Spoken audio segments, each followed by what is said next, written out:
العالمين حمدا كثيرا طيبا مباركا فيه كما يحب ربنا ويرضى. أشهد أن لا إله إلا الله وحده لا شريك له وأشهد أن محمدا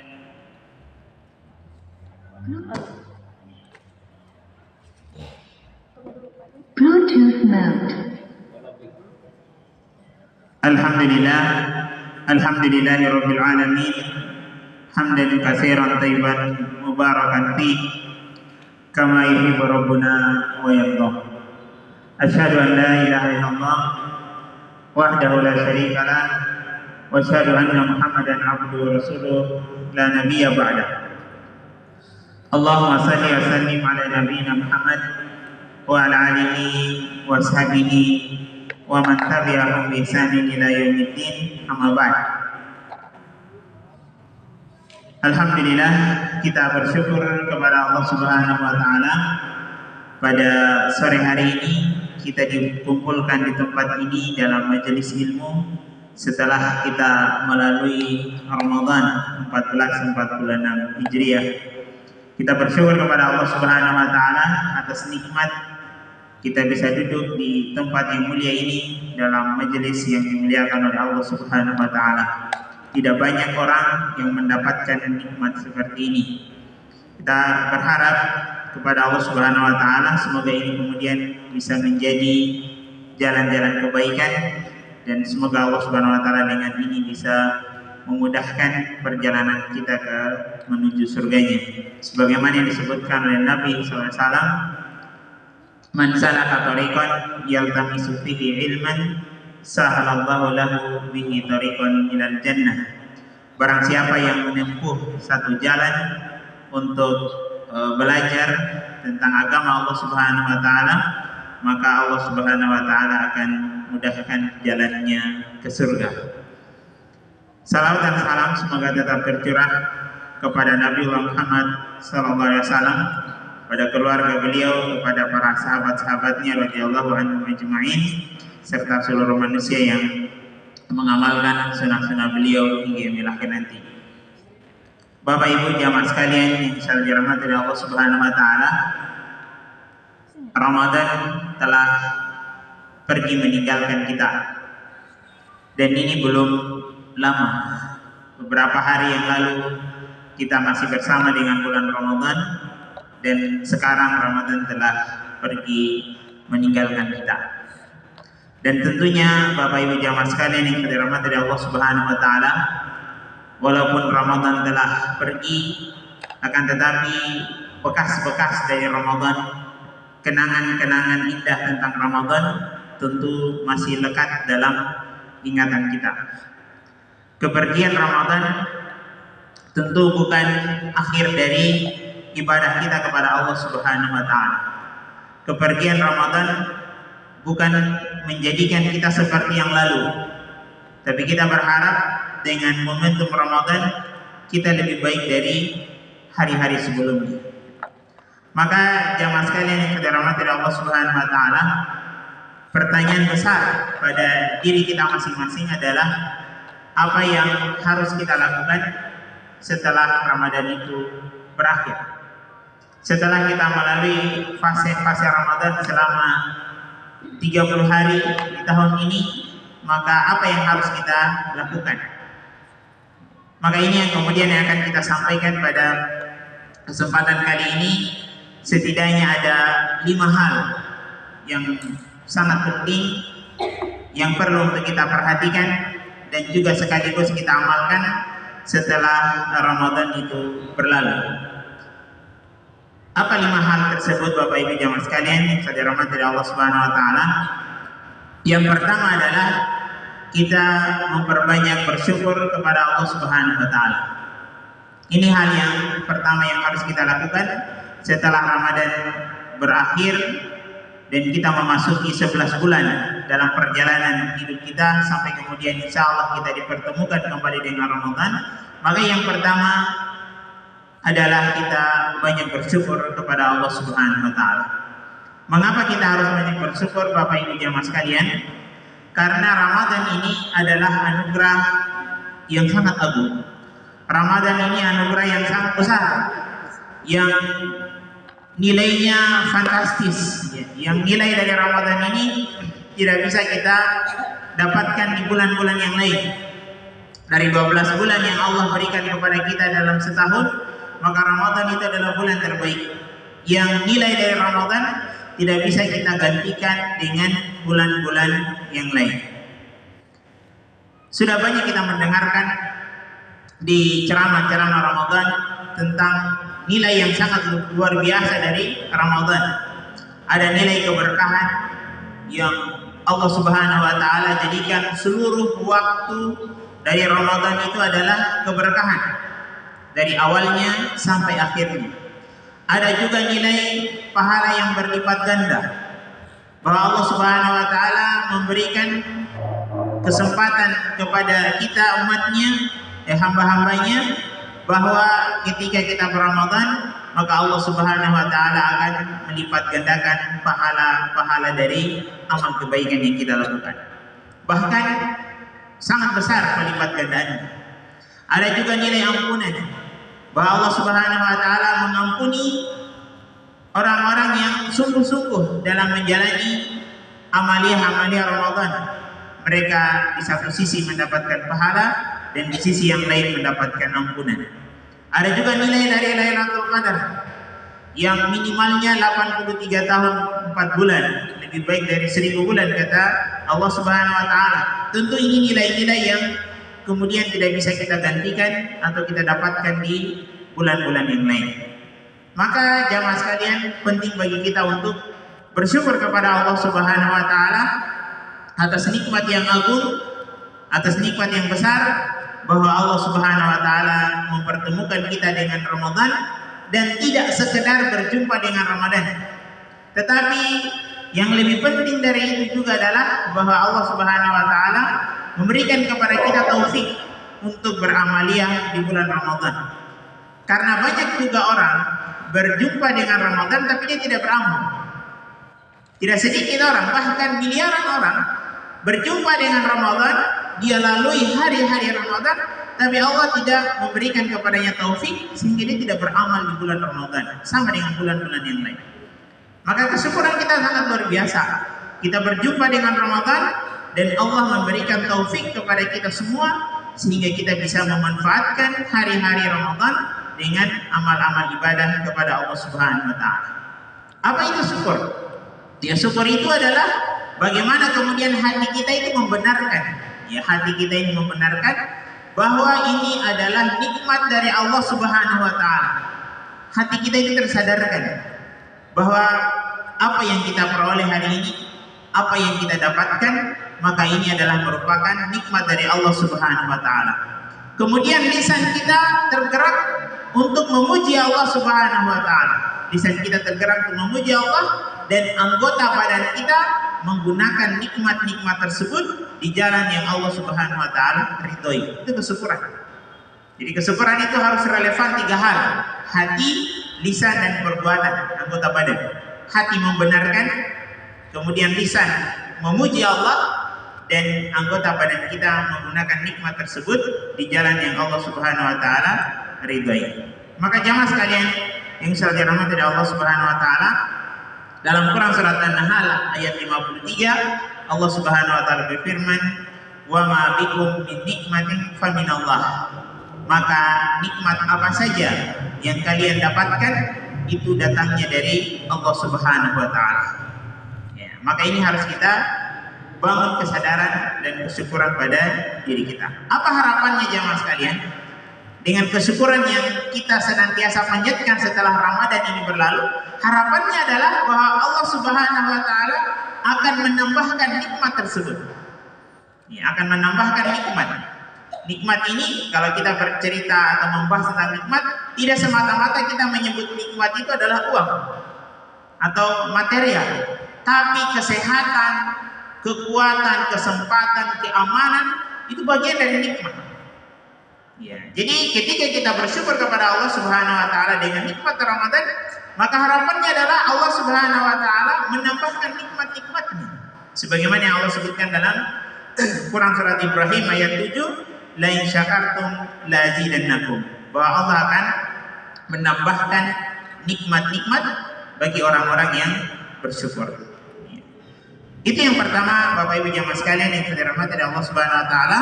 Setelah Ramadan berlalu, maka kita banyak memuji Allah Subhanahu wa taala atas nikmat-nikmat yang Allah berikan kepada kita, terlebih khusus nikmat taufik, hidayah dari Allah Subhanahu wa taala sehingga kita bisa beramal di bulan Ramadan, sehingga kemudian harapannya Allah senantiasa menambahkan nikmat-nikmatnya kepada kita semua. Kemudian yang kedua, Bapak Ibu jamaah sekalian yang dirahmati oleh Allah Subhanahu wa taala, perkara yang mesti kita lakukan setelah Ramadan berlalu adalah beristighfar, memperbanyak istighfar kepada Allah Subhanahu wa taala. Ya, mengapa harus kita beristighfar? Ya, apa korelasinya? Apa hubungannya kemudian setelah Ramadan berlalu kita harus memohon ampun kepada Allah, beristighfar? Ya, karena ibadah kita kepada Allah Subhanahu wa taala, Bapak Ibu jamaah sekalian, itu banyak kurangnya.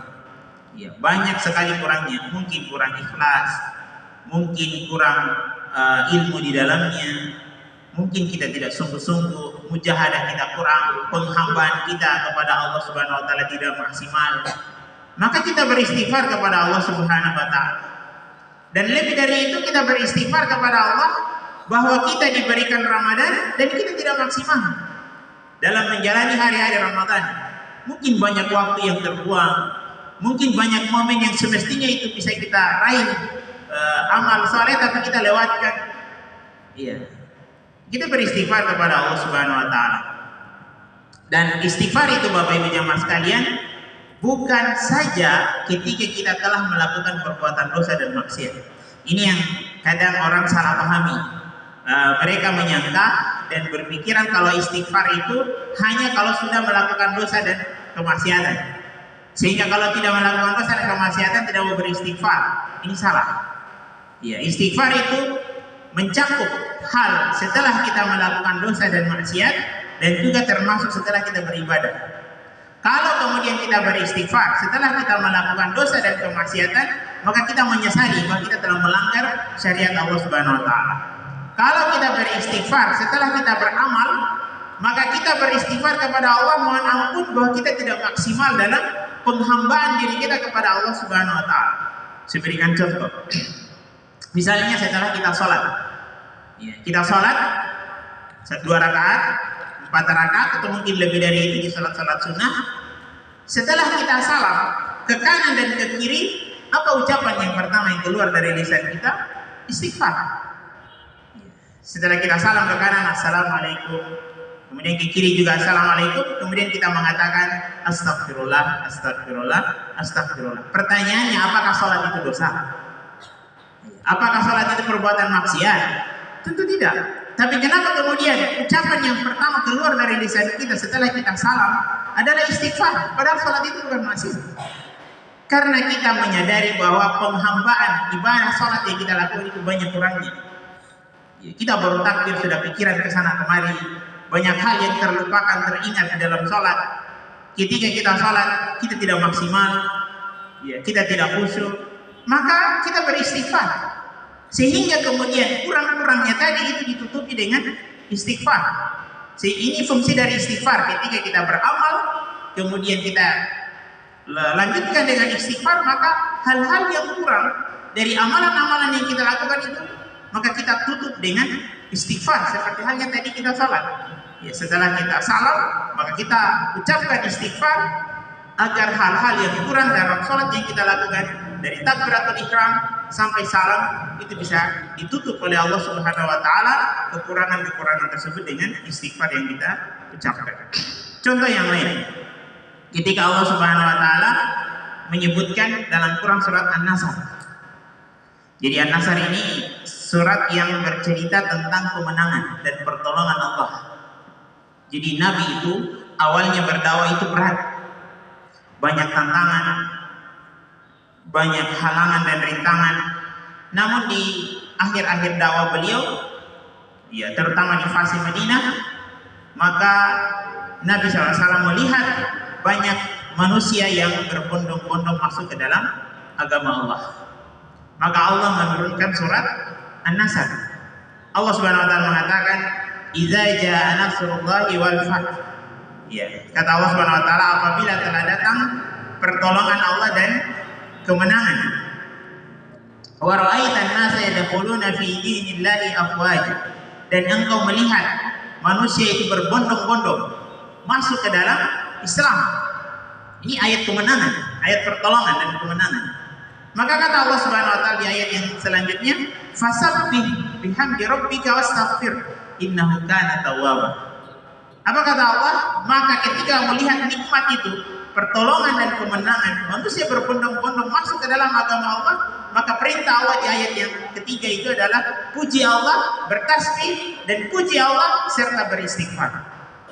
Allah suruh nabinya untuk beristighfar. Padahal dakwah kemenangan perjuangan itu bukan maksiat, tapi Allah ingatkan kepada Nabi SAW agar dia memuji Allah dan kemudian dia beristighfar kepada Allah Subhanahu wa taala.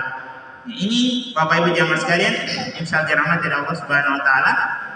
Hal yang kedua yang kita lakukan setelah Ramadan berlalu adalah kita memperbanyak istighfar kepada Allah Subhanahu wa taala, permohonan ampun, sehingga hal-hal yang tidak maksimal kita lakukan dalam penghambaan diri kita kepada Allah di bulan Ramadan itu kemudian bisa ditambal, bisa dicukupkan dengan istighfar yang kita lakukan.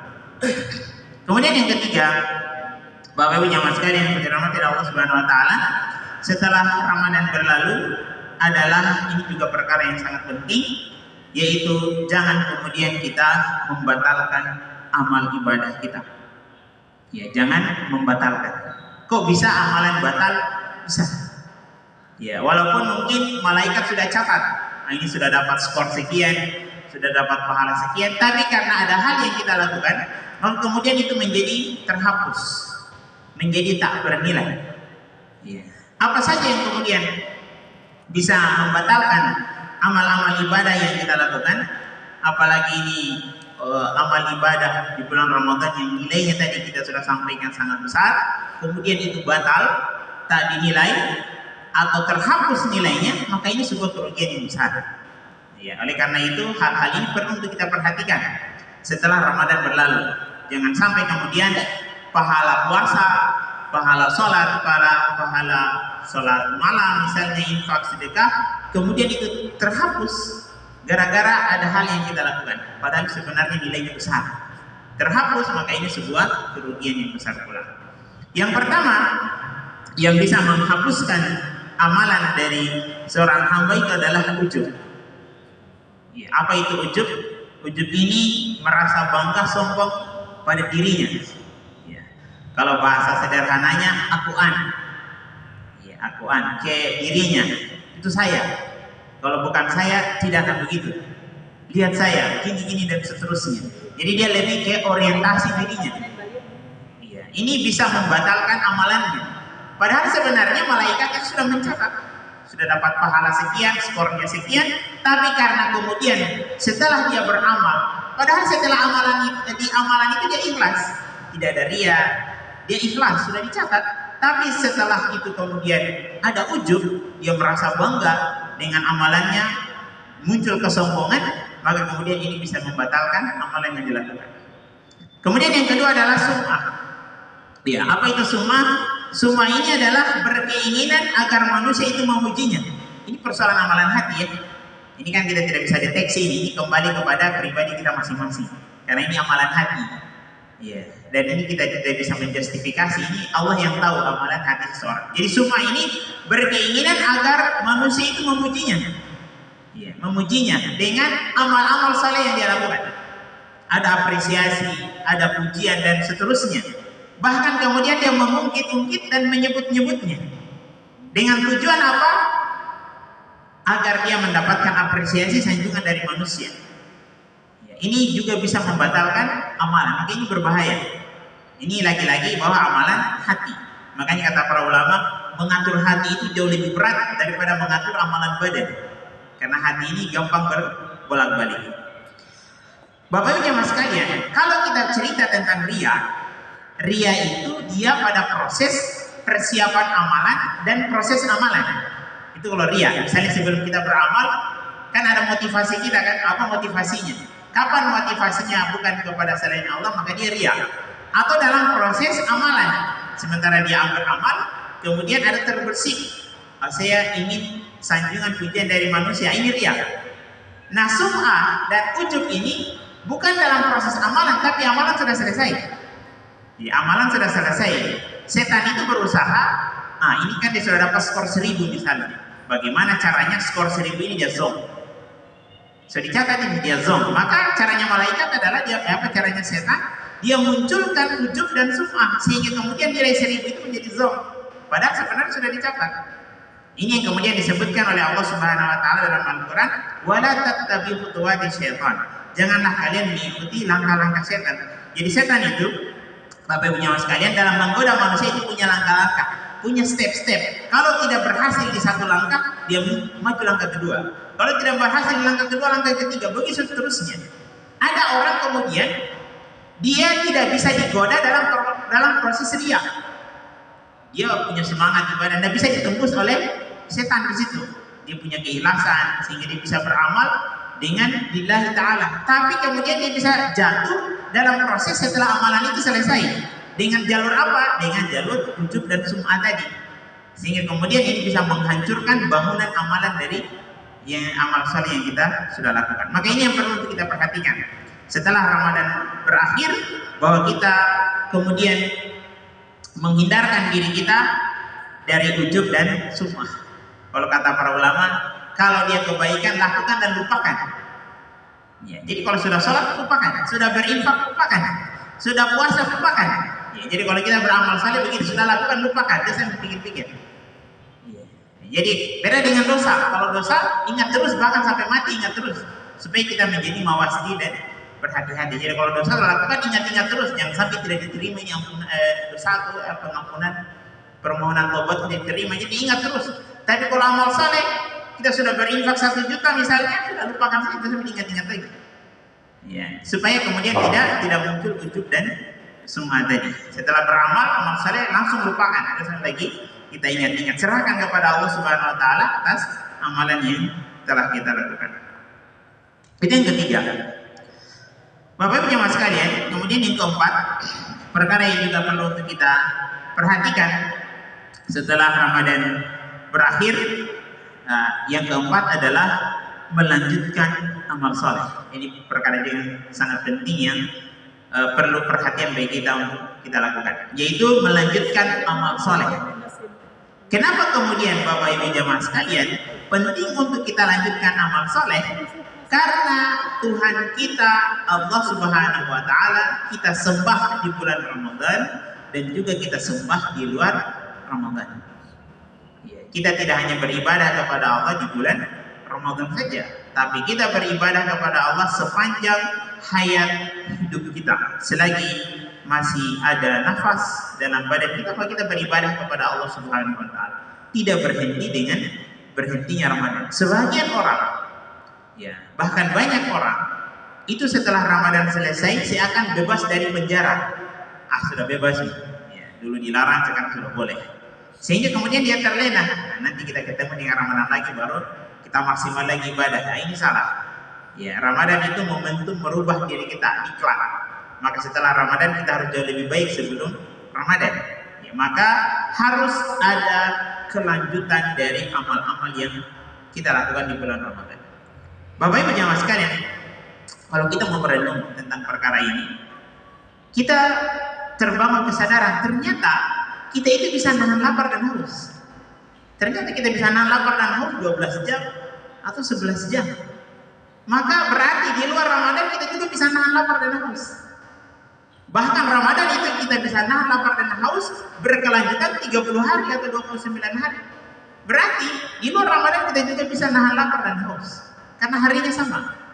Artinya apa? Setelah Ramadan kita juga bisa melakukan puasa-puasa sunnah. Karena memang Ramadan kita bisa nahan lapar dan haus. Kemudian Bapak Ibu jemaah sekalian, ternyata di Ramadan kita bisa beribadah sholat malam. Dengan sholat tarawih, sholat witir, kita juga bisa tambah di sepertiga malam. Itu menyadarkan kepada kita ternyata kita itu bisa. Maka berarti di luar Ramadan kita juga bisa untuk berdiri sholat di malam hari. Ternyata di Ramadan menyadarkan kita bisa membaca Al-Quran entah di siang hari dan di malam hari. Bahkan di saat kita mungkin sudah lemah, sudah loyo, kita masih semangat untuk membaca Al-Quran. Berarti di luar Ramadan kita juga bisa untuk membaca Al-Quran. Di Ramadan juga menyadarkan kepada kita bahwa ternyata kita bisa bangun lebih awal. Kita bisa bangun jam 3, kita bisa bangun setengah 3, atau mungkin kita bisa bangun sebelum jam 4. Maka menyadarkan kepada kita ternyata kita mampu untuk bangun lebih awal dan tidak terlambat salat subuh. Kemudian di Ramadan juga menyadarkan kepada kita bahwa ternyata kita bisa berbagi rezeki, kita bisa berinfak, kita bisa mengeluarkan harta. Ternyata kita bisa. Maka berarti di luar Ramadan juga kita bisa melakukan hal tersebut. Kemudian di Ramadan juga menyadarkan kepada kita ternyata kita bisa menahan dan mengendalikan hawa nafsu kita. Bahkan dalam perkara-perkara yang halal sekalipun kita mampu mengendalikan itu. Makan, minum, itu perkara yang boleh, tapi di Ramadan itu dilarang. Maka berarti Ramadan menyadarkan kita bisa untuk mengendalikan hawa nafsu kita. Maka kita lakukan juga di luar bulan Ramadan. Ternyata di Ramadan menyadarkan kita bahwa bisa menjaga perkara-perkara yang wajib dan merutinkan perkara-perkara yang sunnah. Itu rutin di Ramadan kita lakukan. Maka berarti di luar Ramadan juga kita bisa melakukan itu. Persoalannya adalah bukan tidak bisa, tapi kita mau atau tidak mau. Maka Bapak Ibu jamaah sekalian yang dirahmati Allah Subhanahu Wa Taala, maka kita bertekad kemudian kita untuk melanjutkan amalan-amalan di bulan Ramadan. Allah Subhanahu Wa Taala berfirman dalam Quran surat Al-Hijr ayat 99, wa'bud rabbaka hatta ya'tiyakal yakin. Sembahlah Allah sampai datangnya al-yakin. Apa itu al-yakin? Kematian. Jadi kita sembah Allah terus. Makanya pesan para ulama, jangan kemudian menjadi Ramadhaniyin, hamba-hamba Allah Ramadhaniyin, menyembah Allah hanya di Ramadan saja. Tapi jadilah hamba-hamba Allah yang Rabbaniyin, yang senantiasa menyembah Allah baik di Ramadan maupun di luar Ramadan. Sepanjang hidupnya dia menyembah Allah Subhanahu Wa Taala. Itu Rabbaniyin. Nanti muncul pertanyaan begini, saya tidak mampu. Kalau di Ramadan mungkin saya bisa ngaji 1 hari 1 juz. Tapi di Ramadan, aduh banyak pekerjaan, si urus ini, urus itu, susah didapat 1 juz. Kalau di Ramadan saya bisa sholat 8 rakaat malam, taraweh, ya sama-sama, semangat. Apalagi mau tambah malam bisa, tapi di Ramadan rasa-rasanya berat. Kalau di Ramadan kita bisa puasa setiap harinya selama 1 bulan, di luar Ramadan kayaknya berat. Itu ada pertanyaan mungkin seperti itu. Nah, Nabi SAW memberikan solusi. Memang kalau kita mau samakan amalan kita di Ramadan dengan di luar Ramadan itu tidak mungkin sama. Karena memang Allah mengkondisikan Ramadan untuk fastabiqul khairat. Maka apa kemudian yang kita lakukan? Nabi SAW mengatakan dalam hadis riwayat Muslim, ahabbul a'mali ilallah adwamuha wa in qalla. Amalan yang dicintai oleh Allah Subhanahu Wa Taala adalah amalan yang berkelanjutan walaupun dia sedikit. Itu yang kita jaga. Yang kita jaga itu keberlanjutannya. Persoalan kuantitasnya, jumlahnya itu tidak mungkin sama. Tapi bagaimana kemudian amalan baca Quran tetap berlanjut walaupun mungkin jumlahnya tidak sebanyak Ramadan. Amalan sholat malam tetap berlanjut. Amalan puasa tetap berlanjut dengan puasa-puasa sunnah. Jangan kemudian nanti kita puasa sunnah, nanti kita mulai Ramadan tahun depan. Tetap kita jaga keberlanjutannya. Mungkin 1 hari 1 bulan atau 2 hari dalam 1 bulan. Yang jelas ada keberlanjutan amalan itu. Itu yang kemudian disukai oleh Allah Subhanahu Wa Taala. Amalan infak sedekah walaupun mungkin tidak sebanyak yang kita bisa keluarkan harta kita di bulan Ramadan, tapi ada keberlanjutan, ada rutinitas walaupun itu mungkin hanya 5.000, 10.000 dan seterusnya, tapi amalan itu senantiasa berkelanjutan. Itu yang kemudian yang harus kita jaga. Termasuk Bapak Ibu jamaah sekalian, yang kita bisa lakukan di bulan Syawal ini adalah puasa 6 hari di bulan Syawal. Yang secara khusus dalam hadis riwayat Muslim, Nabi SAW menyebutkan man shoma Ramadan. Ini satu paket ini. Man shoma Ramadan, summa atba'u sitta min Syawal, kana kasiyamid dahr. Siapa yang berpuasa Ramadan, kemudian dia mengikutkan dengan 6 hari puasa di hari Syawal, kana kasiyamid dahr. maka bagikan dia puasa 1 tahun non-stop. 1 tahun setiap hari dia puasa, itu pengibaratannya begitu.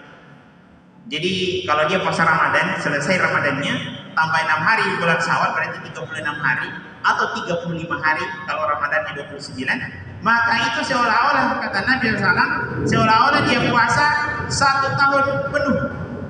Tidak ada berhentinya, setiap hari dia puasa. Di bulan Zulqa'dah, Zulhijjah, Muharram, Safar, Rabiul Awal, Rabiul Akhir, Jumadil Awal, Jumadil Akhir, Rajab, Syaban, itu puasa terus. Ya, puasa terus. Ya. Seolah-olah seperti itu. Tentu kita tidak mampu, maka solusinya Ramadan plus 6 hari di bulan Syawal. Bagaimana caranya? Allah berikan kemudahan, yang penting masih di bulan Syawal. Ya, hari apa saja, yang penting masih bulan Syawal, tidak mesti berurutan, walaupun itu misalnya hari puasa besok tidak, terus saja lagi tidak, nanti hari kemudian puasa tidak apa-apa, yang penting masih di bulan Syawal. Pertanyaannya begini, bagaimana kalau masih ada utang? Ya, kalau masih ada utang, maka tentu kita mendahulukan yang wajib. Ya, masih ada momen untuk kita selesaikan dulu yang wajib, ini yang terbaik. Kita kejar dulu yang wajib, selesaikan yang wajib. Kan dia hanya 6 hari, mungkin pekan terakhir atau 2 pekan terakhir, ya kita bisa selesaikan itu. Ya, kalau tidak puasa kan paling 6 hari atau 7 hari kalau wanita misalnya halangan. Selesaikan dulu itu, kejar 6 hari, 7 hari atau 8 hari. Setelah itu masih ada 22 hari kesempatan untuk kita mengejar Syawal. Itu lebih ideal. Tapi kalau misalnya kita sibuk, kemudian kita tidak mampu, ya dalam kondisi seperti itu, misalnya setelah di hari Syawal kita sibuk sekali, maka boleh kemudian kita mendahulukan Syawal kalau kondisinya itu sulit. Ya, kalau kita gabung dua-dua tidak cukup waktu, maka kita dahulukan Syawal. Kenapa? Karena dia terikat waktu ini Syawal. Setelah Syawal tidak bisa lagi. Sementara mengganti puasa sepanjang tahun boleh. Ya, kondisi seperti itu. Walaupun yang lebih ideal kejar dulu wajibnya, kemudian yang sunnahnya tadi. Ya, kalau tidak mampu ya Syawal dulu, nanti setelah itu baru yang wajib. Tapi ini harus kita berhati-hati, karena jangan sampai kemudian ya kita kan tidak tahu, ya kita tidak tahu, ya sampai kita tidak punya kesempatan lain untuk mengganti yang wajib. Tapi Aisyah itu disebutkan dalam riwayat bahwa Aisyah itu dalam momen-momen tertentu, ya terkadang beliau mengganti puasa Ramadan itu nanti Sya'ban. Disebutkan dalam sejarah begitu, nanti Sya'ban. Dan di Sya'ban baru beliau sempat untuk mengganti utang puasa Ramadan. Jadi maklumi, karena Aisyah itu sibuk, istri kepala negara, istri Nabi dan Rasul.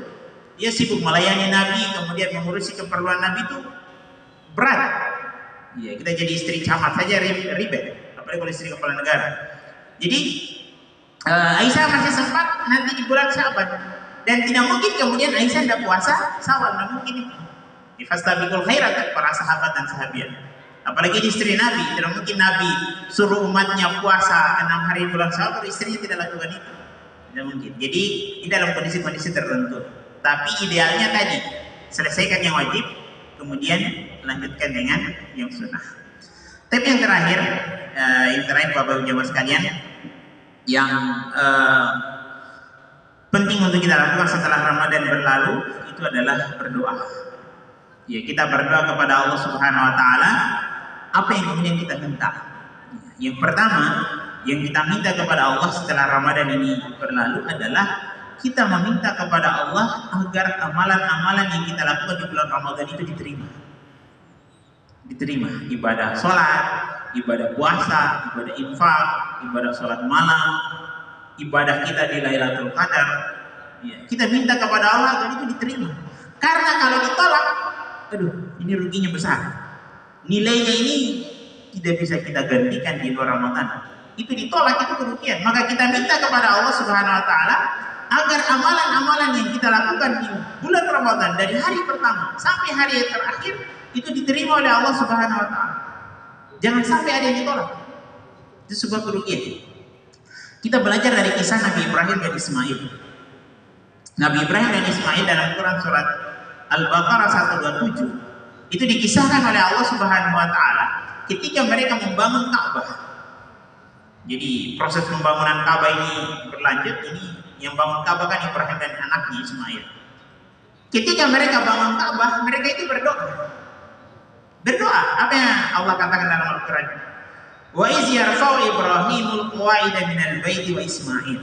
Dan ingatlah ketika Ibrahim dan Ismail meninggikan batu bata Ka'bah, kata Allah. Apa yang mereka ucapkan? Rabbana taqabbal minna innaka antas samiul alim. Ya Allah, terimalah ibadah kami ini karena Engkau Maha mendengar dan Maha mengetahui. Mereka berdoa kepada Allah. Nabi Ibrahim kita tidak ragukan kapasitas beliau. Ismail juga seperti itu. Ibrahim itu Khalilullah, manusia terbaik kedua setelah Nabi Muhammad SAW. Tapi mereka ragu dan khawatir jangan sampai kemudian ibadahnya ditolak oleh Allah Subhanahu wa Ta'ala. Maka mereka meminta. Maka ini pelajaran bagi kita jamaah sekalian. Jangan kemudian kita merasa pede. Saya sudah sholat, terima misalnya amalan ini. Ibrahim dan Ismail hanya ragu, khawatir jangan sampai amalan mereka ditolak. Bayangkan ini, kalau amalan Ibrahim dan Ismail membangun Ka'bah ditolak oleh Allah, ini kerugiannya besar. Berapa miliar manusia yang sudah bertawaf di Ka'bah itu? Berapa miliar manusia yang sudah sholat di Masjidil Haram, yang nilai sholat di Masjidil Haram itu jauh lebih besar daripada nilai di masjid-masjid yang lain. Kemudian mereka ibadah itu ditolak, ini amal jariahnya Ibrahim Ismail itu rugi, tidak dapatkan. Maka mereka minta kepada Allah agar ibadah mereka diterima oleh Allah Subhanahu wa Ta'ala. Maka kita minta kepada Allah agar amalan-amalan kita di bulan Ramadan itu diterima oleh Allah Subhanahu wa Ta'ala, agar kita beruntung. Kemudian yang kedua, yang juga kita minta kepada Allah agar setelah Ramadan ini kita berdoa kepada Allah agar kemudian Allah Subhanahu wa Ta'ala senantiasa memberikan hidayah kepada kita, memberikan taufik. Hidayah itu ada dua, Bapak Ibu jemaah sekalian. Ada yang disebut dengan hidayatul irsyad, ada hidayatul taufik. Hidayatul irsyad itu ilmu, dakwah. Ada orang diberitahu sholat itu wajib, maka dia sudah mendapatkan hidayatul irsyad. Sudah ada sampai ilmu kepada dirinya. Dia baca buku, ternyata di buku itu dia dapatkan penjelasan, ternyata sholat itu wajib. Itu hidayatul irsyad. Kemudian ada yang namanya hidayatul taufik. Hidayatul taufik itu adalah beramal. Ada orang tahu sholat itu wajib, tapi dia tidak bisa beramal. Kenapa? Dia tidak mendapatkan hidayatul taufik. Sama dengan Abu Thalib kan? Abu Thalib itu paman Nabi, tahu tentang Islam, bahkan menjadi pendukung dakwah Nabi SAW. Tapi ketika beliau wafat, dia tidak meninggal di atas Islam. Kenapa? Hanya mendapatkan hidayatul irsyad, tapi tidak mendapatkan hidayatul taufik dari Allah Subhanahu wa Ta'ala. Maka kita minta kepada Allah agar dua hidayah ini, hidayatul irsyad dan hidayatul taufik, itu senantiasa dijaga oleh Allah Subhanahu wa Ta'ala pada diri kita. Agar kita tahu kebenaran dan diberikan kemampuan melakukan kebenaran itu. Makanya dalam Quran surat Al-Fatihah, ihdinas siratal mustaqim, senantiasa kita minta setiap hari. Dan kita tidak cukupkan dengan sholat saja, karena waktu kita di luar sholat lebih banyak. Maka kita senantiasa minta kepada Allah Subhanahu wa Ta'ala agar kita diberikan hidayatul taufik dan hidayatul irsyad. Sebagai poin yang terakhir, Bapak Ibu jemaah sekalian, kenapa ini menjadi penting? Pelajaran dari Nabi SAW, beliau itu minta bantu kepada Allah. Iya, minta bantu kepada Allah. Nabi mengatakan dalam doanya, ini Nabi berdoa ya, Allahumma a'inni ala dzikrika wa syukrika wa husni ibadah. Ya Allah, bantulah aku. Bayangkan Nabi minta bantu kepada Allah, pemimpin para Nabi dan Rasul, manusia terbaik, minta bantu kepada Allah. Tidak hanya tidak mengandalkan dirinya bahwa dia Nabi, dia Rasul, dia manusia terbaik, dekat dengan Allah. Nabi tidak mengandalkan dirinya, tapi dia minta bantu kepada Allah. Ya Allah, dalam doanya Nabi mengatakan, Ya Allah, bantulah aku agar senantiasa dapat mengingatmu. Ini taufik, agar senantiasa bisa mengingat Allah setiap saat dimanapun kita berada. Kemudian bantulah aku ya Allah agar senantiasa menjadi hamba yang selalu bersyukur kepadamu. Dan bantulah aku ya Allah agar saya menjadi hamba yang senantiasa memperbaiki amalan-amalan ibadah yang saya lakukan. Itu Nabi minta bantu dalam doanya. Maka kita juga minta kepada Allah Subhanahu wa Ta'ala taufik agar kita senantiasa bisa istiqomah di jalan Allah Subhanahu wa Ta'ala, karena hidup kita di luar Ramadan itu jauh lebih lama, 11 bulan. Maka panduan bimbingan dari Allah Subhanahu wa Ta'ala itu sangat kita butuhkan. Saya kira ini Bapak Ibu jemaah sekalian yang bisa kita sampaikan pada kesempatan kali ini sebagai kesimpulan bahwa 5 hal yang perlu untuk kita perhatikan setelah Ramadan itu berakhir. Yang pertama, kita banyak bersyukur atas nikmat Ramadan. Kemudian yang kedua, kita banyak beristighfar atas ketidakmaksimalan kita dalam menjalani Ramadan.